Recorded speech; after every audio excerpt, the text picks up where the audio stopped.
I'm going to be talking to you today about the MLA Workshop, which you will then be applying to whatever assignment you're working on that uses the MLA.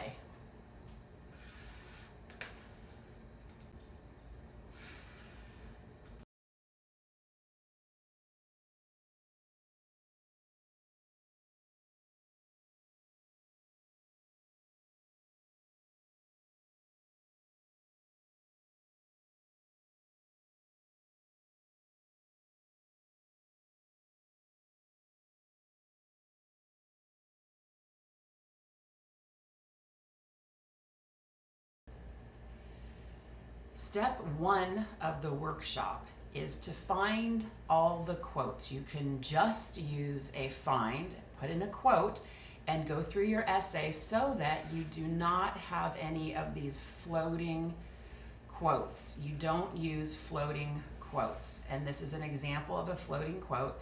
Notice that it starts with a quote. So the sentence itself starts with a quote. You do not want to use floating quotes. Instead, you want to integrate the quotes like it is here.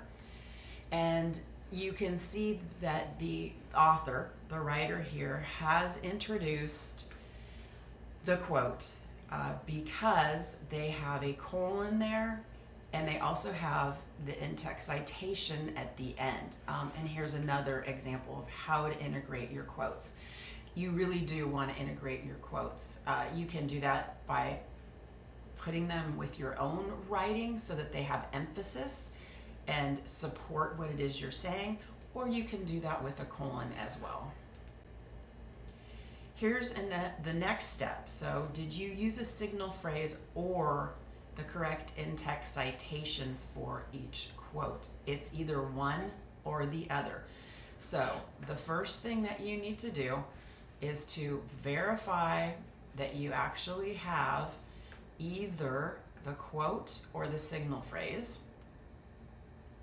That means, again, check your quotes, put that into the find so you can see them all, and you only need one or the other. So an example of a signal phrase is over here when we have the author, Peter Cardone, discusses, and then you have what it is he's saying in the quote. And then at the end, you only have the page number because you don't actually need the author because you have a signal phrase. You have shown the author to the reader above, right here. The next way to do this is without the signal phrase. So here's an example. The extent of persuasion when writing and using the AIM includes planning principles of analyzing your audience. Here's our quote. To understand their needs, blah, blah, blah, blah, blah. Now I have the author's name here, located here, and the page number because I don't have a signal phrase. So you either use one or the other. You're either using the signal phrase or you're not using a signal phrase. So make sure that you're doing one or the other and you're not doing both of them. Step 3 is when you will check for 3 or more authors because there's a specific format that happens when you have that many authors. And what you're going to do is use the first author's last name, and then you put et al., which means and others, and there's a period right here after the all. My pen's not working very well. Let's try something else. There we go. So period here. Page number, if you have a page number, that's next. Here is the example. Here is the first author listed. Here's the et al. And then here's the page number. So that's what you would have for your in-text citation. And the works cited would have the first name along with the last name that you used, and then the et al., the Global Americans, A History of the United States, the 16th edition, where it was, who published it, and then the year.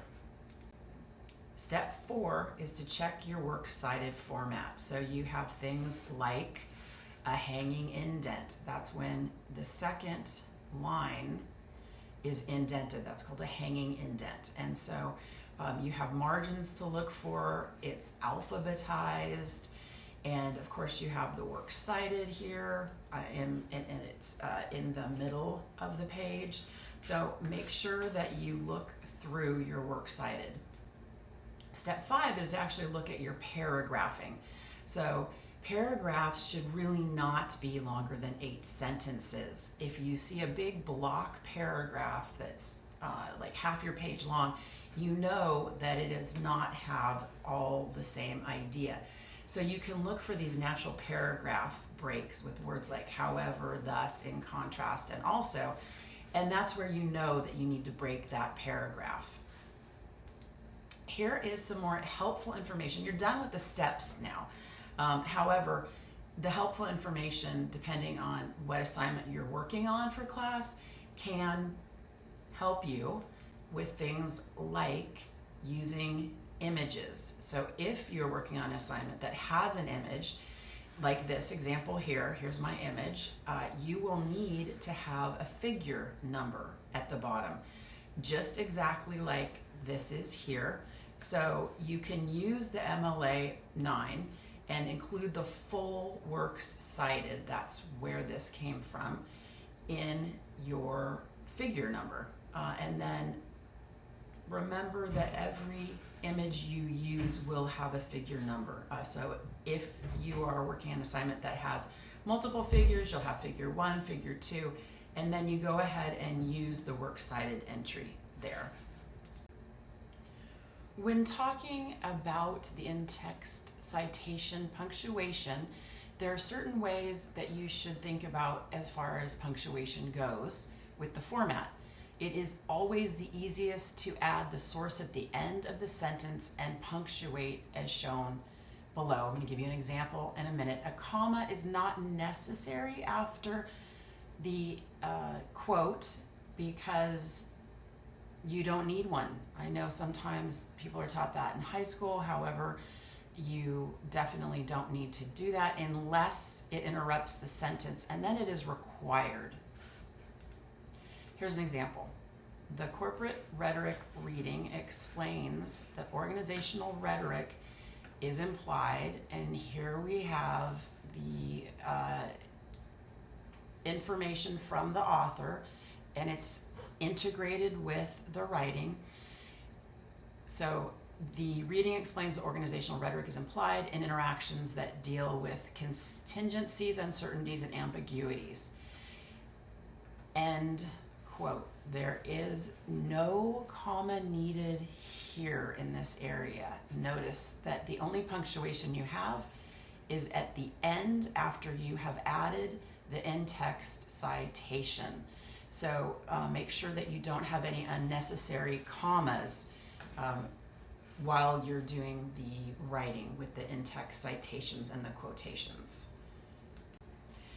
And then if you're working with an interview that was conducted on YouTube or online, here's how you would do the works cited entry. So you treat the interviewee as the author of the title. So Kanye West was the interviewee, Jimmy Kimmel was the interviewer. So you can see the information's here. The title of the video is italicized because it's a standalone work. And it's clear who's doing the interviewing. So you can, if you're using something like this in your works cited, just leave this slide up and make sure that you did that correctly. With an email interview, that is a primary source because you did the email interview with somebody. You definitely need the last name of the interviewee first, subject line of the email, received by you, your name, day, month, year of email. Then you have to put email interview at the end. And then you can see an example. Again, if you have an email interview, you could just pause the slide and go look to make sure that you did that correctly. That's it. So congratulations, you have finished the MLA workshop, and I hope that you found all your errors and you're ready to go ahead and turn in your final assignment.